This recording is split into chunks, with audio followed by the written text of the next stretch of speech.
Bien, je vous invite à ouvrir la parole de Dieu dans l'évangile de Luc, au chapitre 2. Luc chapitre 2, versets 8 à 14. Luc chapitre 2, versets 8 à 14. Et nous lisons. Or, il y avait dans la même contrée des bergers qui couchaient aux champs et qui gardaient leurs troupeaux pendant l'éveil de la nuit. Et voici un ange du Seigneur se présenta à eux, et la gloire du Seigneur resplendit autour d'eux, et ils furent saisis d'une grande peur. Alors l'ange leur dit, n'ayez point de peur, car je vous annonce une grande joie qui sera pour tout le peuple. C'est qu'aujourd'hui dans la ville de David, un sauveur, qui est le Christ le Seigneur, vous est né. Et ceci vous servira de signe. Vous trouverez le petit enfant emmailloté et couché dans une crèche. Et au même instant, il eut avec l'ange une multitude de l'armée céleste louant Dieu et disant « Gloire à Dieu dans les lieux très hauts, paix sur la terre, bonne volonté envers les hommes. » Prions. Oui, Père Céleste, nous pouvons nous réjouir parce qu'aujourd'hui nous n'avons plus à être dans la crainte. Notre cœur n'est plus dans la peur pour l'avenir. Parce que tu as donné il y a un peu plus de 2000 ans ton Fils qui est né dans une étable, au milieu des animaux, pour venir prendre notre forme et pour plus tard donner sa vie sur la croix pour nous. Nous voulons te remercier pour ce don ineffable, ce don précieux. Et nous voulons nous souvenir en cette période de Noël, toujours, de ce que signifie Noël. Et que nous puissions garder toujours à l'esprit la venue, la vie, la mort, mais aussi la résurrection de notre Seigneur Jésus-Christ. Prépare nos cœurs ce matin pour ta parole, enseigne-nous et conduis-nous à travers elle. Et c'est en ton nom que nous te prions. Amen. Alors d'après les enfants, et je pense que ce n'est pas seulement les enfants, Noël est une des meilleures fêtes de l'année. Pour les enfants, on peut comprendre pourquoi pour les enfants c'est une des meilleures fêtes de l'année. C'est toujours mieux que la rentrée scolaire, Noël, pour les enfants. En ce qui concerne les adultes, la plupart des adultes en tout cas, Noël est l'occasion idéale pour, peut-être durant quelques instants, mettre de côté quelques colères, quelques rancunes, pour pouvoir se retrouver en famille, accueillir de bons amis, peut-être des voisins à la maison pour passer quelques instants en famille, avec les amis, avec les proches. Noël est donc là pour nous rappeler pourquoi Jésus est venu dans ce monde dans lequel nous vivons. Alors c'est vrai que à chaque fois à la période de Noël, on se dit on va avoir un message sur Noël et puis on va toujours dire les mêmes choses, que Christ est venu, pourquoi il est venu. Mais vous savez, quand Christ prêchait, il répétait toujours les mêmes choses. Toujours les mêmes choses, sans jamais changer son thème, sans jamais dévier ce pourquoi il était venu prêcher. Donc, en cette période de Noël, c'est pas encore Noël, mais en cette période de Noël, on va essayer, à travers le chant que nous avons chanté, que nous allons revoir ce matin, de se remémorer ce que Noël nous apporte vraiment dans notre vie et ce qu'elle pourrait apporter dans la vie de millions d'autres personnes qui devraient écouter et accepter cette bonne nouvelle de Noël. Donc, la Bible donc nous dit que Jésus est venu pour sauver son peuple. Et elle nous dit également comment il doit le faire. Vous connaissez tous ce passage en Ésaïe 53. Je vais vous en lire une partie qui dit « Qui a cru à notre message? Et à qui le bras de l'Éternel a-t-il été révélé?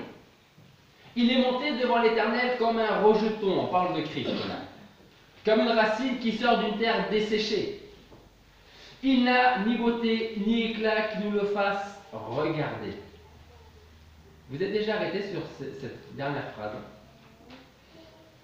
Vous avez tous, je pense, déjà vu des images, des peintures, que ce soit dans des églises, peut-être dans des expositions, du visage du Christ. Oui. Et en règle générale, on dépeint toujours Christ comme quelqu'un, enfin un visage beau, merveilleux. Et pourtant, qu'est-ce qu'on lit en Ésaïe 53 là? On lit: il n'a ni beauté, ni éclat qui nous le fasse regarder, ni apparence qui nous le fasse désirer. Et on continue, Ésaïe continue, il dit: méprisé, délaissé des hommes, homme de douleur, connaissant la souffrance, comme un homme devant qui on se couvre le visage. Si méprisé que nous n'en faisions aucun cas. Et ça fait penser aussi un peu à la vraie signification de Noël. On a oublié, on ne fait plus aucun cas de la vraie signification de Noël aujourd'hui. Cependant, il a porté nos maladies, il s'est chargé de nos douleurs. Et nous pensions qu'il était frappé de Dieu, battu et affligé. Mais il était meurtri pour nos péchés, frappé pour nos iniquités. Le châtiment qui nous apporte la paix est tombé sur lui, et par sa meurtrissure, nous avons la guérison. Pas de Noël, pas de guérison. Nous étions tous errants comme des brebis. Chacun suivait son propre chemin, et l'Éternel a fait venir sur lui, alors que chacun suivait sa propre direction, son propre chemin, l'iniquité de nous tous. Il est maltraité, affligé, il n'ouvre pas la bouche, comme un agneau mené à la boucherie, comme une brebis muette devant celui qui l'attend, il n'ouvre pas la bouche. Alors peut-être qu'en lisant ce texte d'Ésaïe 53, on peut penser que les versets qu'on vient de lire ne donnent pas vraiment le ton de Noël, n'est-ce pas? Parce que pour nous, Noël, c'est le Seigneur dans une crèche, les animaux, Marie et Joseph, un petit peu comme l'illustration que nous avons là au mur.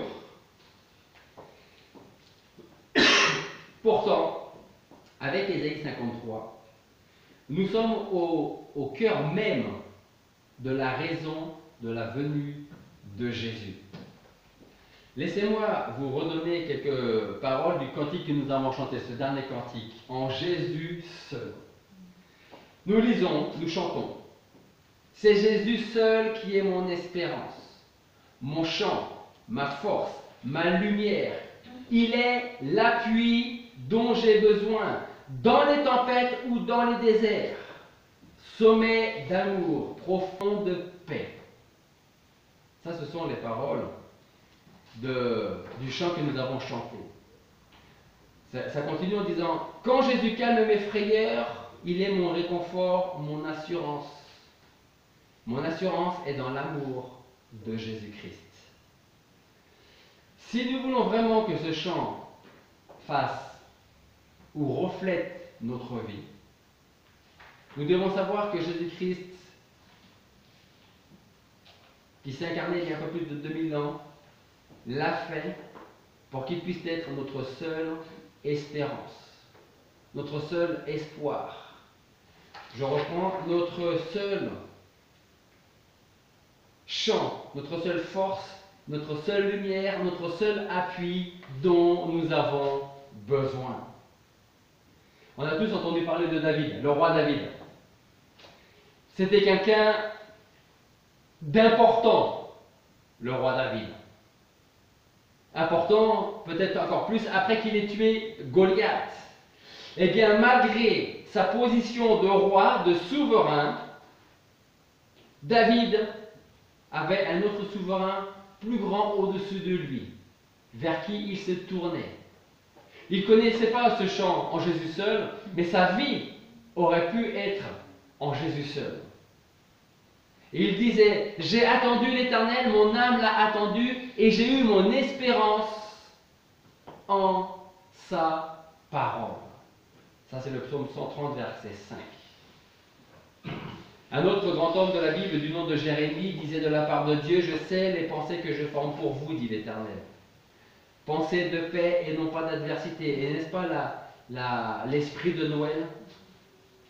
Et en disant ça, et quand je disais précédemment que pour Noël, les familles essaient de se réunir, mais il y a des familles qui ne se réunissent pas même à Noël parce qu'elles sont complètement déchirées. Le Seigneur dit, je sais, je connais les pensées que j'ai formées pour vous, pensées de paix et non pas d'adversité, pour vous donner un avenir et une espérance.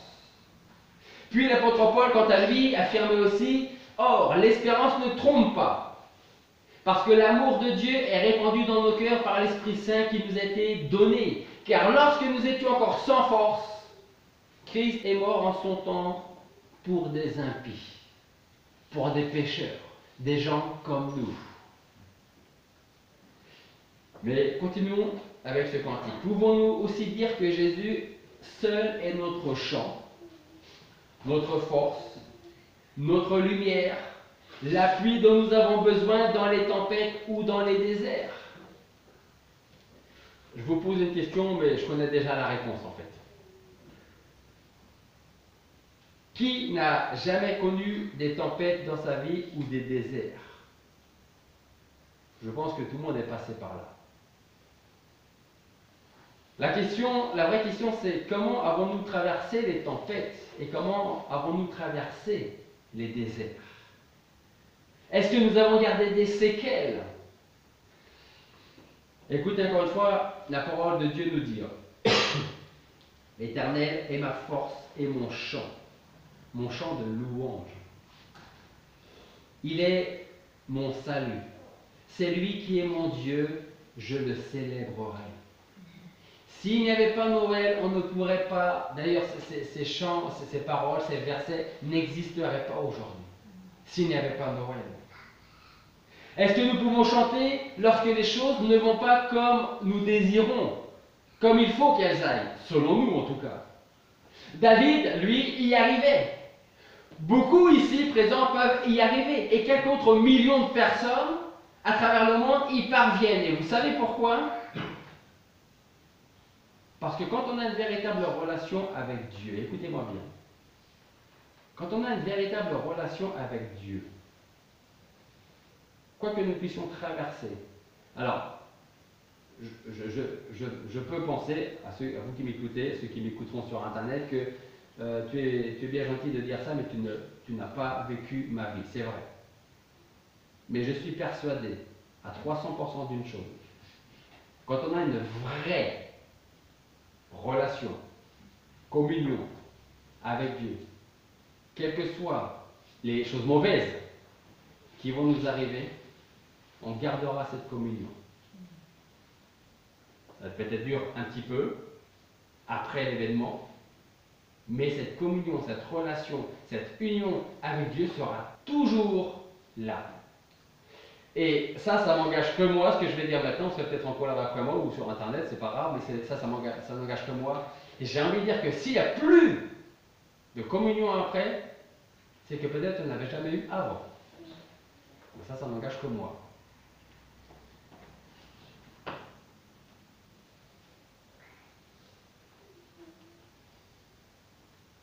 Donc, je suis là. Parce qu'ils ont compris donc, et accepté la venue du Seigneur Jésus-Christ, c'est pour cela que beaucoup peuvent continuer à marcher avec le Seigneur. Ils peuvent dire: l'Éternel est ma force, mon bouclier, mon cœur s'est confié en lui et j'ai été secouru. Aussi mon cœur s'est réjoui et je le loue par mon cantique. Est-ce qu'on arrive encore à dire ça même après les événements difficiles de notre vie? Sommet d'amour profond de paix, c'est le cantique que nous avons chanté. Quand Jésus calme mes frayeurs, mon réconfort et mon assurance est dans l'amour de Jésus-Christ. Jésus a dit, un verset que vous connaissez bien, qui se trouve en Jean chapitre 14, verset 27, il dit, et ça tombe très bien cette période de Noël. Ce qu'à Noël on dit, c'est un moment de paix, un moment de joie. Le Seigneur dit en Jean 14, 27, je vous laisse ma paix. Je vous donne ma paix. Je ne vous la donne pas comme le monde la donne.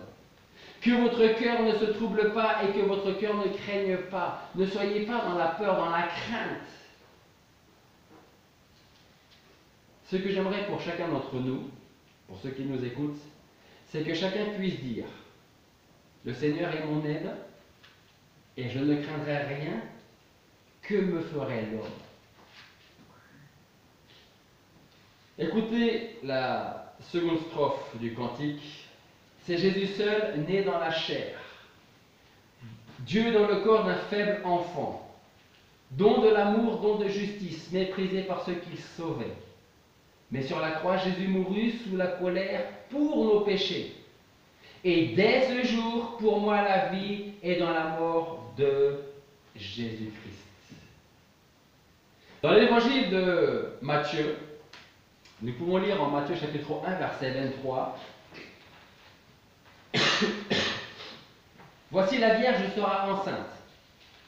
Elle enfantera un fils, on le nommera Emmanuel, ce qui signifie Dieu avec nous. C'est ce qu'on appelle le don d'amour, le don de la justice.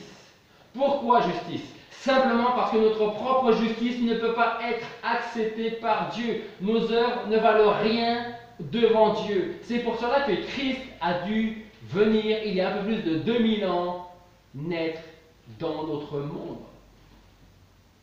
Si on pouvait se justifier par nous-mêmes, Christ ne serait pas venu. Mais il est venu parce qu'il nous est impossible de nous justifier nous-mêmes devant Dieu. C'est d'ailleurs Job qui disait que de notre souillure, rien ne pouvait sortir de bien, ni de bon. Alors ces paroles peuvent peut-être surprendre parce que vous avez peut-être entendu dire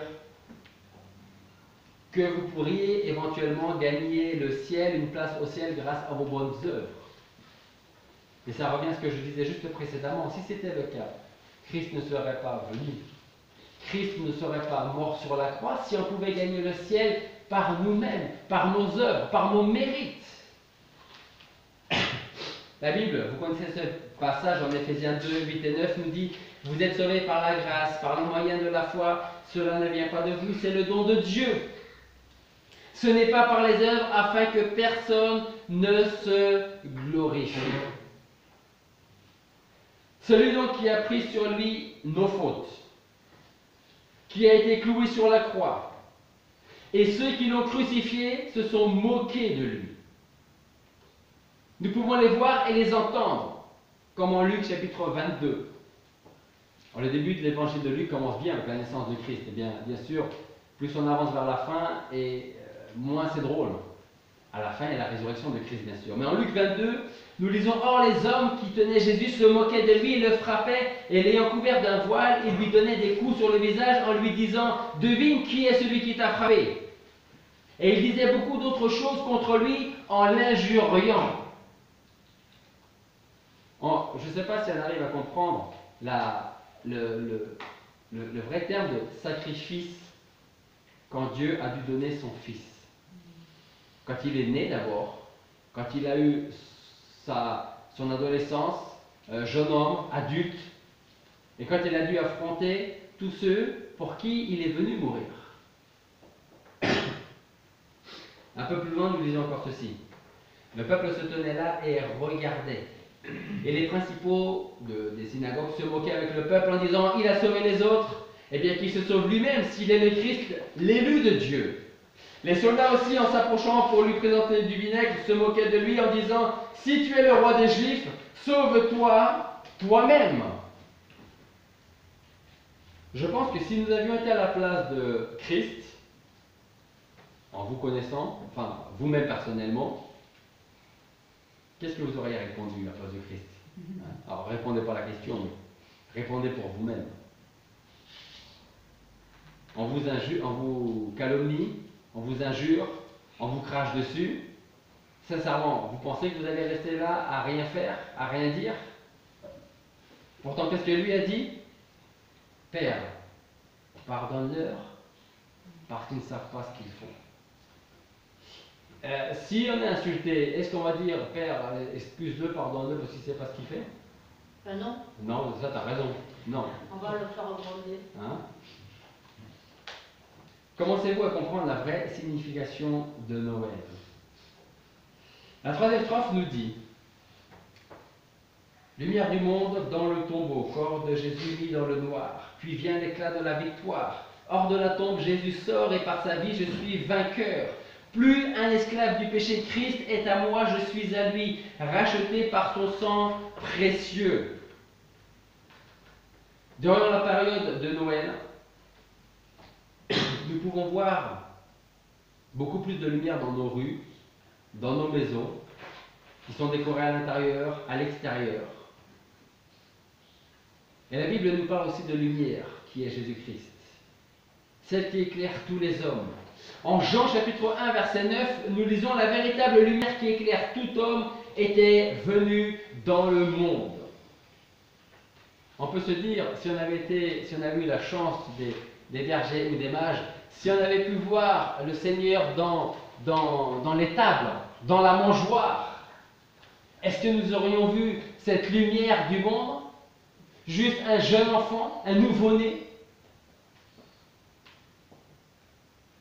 Le plus triste, c'est que les hommes n'ont pas voulu de cette lumière.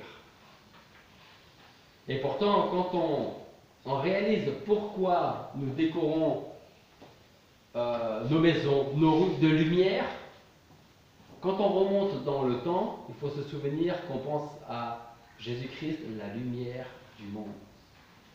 Mais aujourd'hui, on a oublié tout ça. En rejetant la lumière du monde, les hommes ne peuvent pas marcher sur le bon chemin. Rappelez-vous de notre passage en Ésaïe 53 qui nous dit: nous étions tous errants comme des brebis, chacun suivait son propre chemin. Et parfois, on pense être sur le bon chemin. Celui qui va nous faire gagner les faveurs de Dieu, qui va nous faire ouvrir les portes du ciel. Alors pour que nous puissions marcher dans la véritable lumière, le Seigneur a donné sa vie. Son corps mort fut mis dans le noir du tombeau durant 3 jours, puis arriva l'éclat de la victoire. Et voilà que Jésus sort du tombeau triomphant et glorieux. Et ça, c'est la suite de Noël. C'est ce qu'on appelle Pâques. Et par sa résurrection, nous ne sommes pas vainqueurs. Nous sommes quoi? Plus que vainqueurs. Nous ne sommes pas, ou nous ne sommes plus esclaves du péché, même si nous péchons encore. Parce que Christ a brisé les chaînes qui nous retenaient esclaves de nos fautes et de notre propre justice. Et c'est par son sang précieux, comme on l'a chanté, comme on peut le lire dans la parole, que nous avons été rachetés. La Bible affirme à tous ceux qui se sont confiés dans sa mort et dans sa résurrection qu'ils ont été rachetés de la vaine manière de vivre qu'ils avaient hérité de leur Père. Non par des choses périssables comme l'argent et l'or, mais par un sang précieux. Amen. Le sang du Fils de Dieu. Amen. Alors ce que je souhaite, c'est que tous ici, nous puissions comprendre la vraie signification de Noël. Et je veux croire que c'est fait. Mais c'est aussi apporter aux autres la vraie signification de Noël.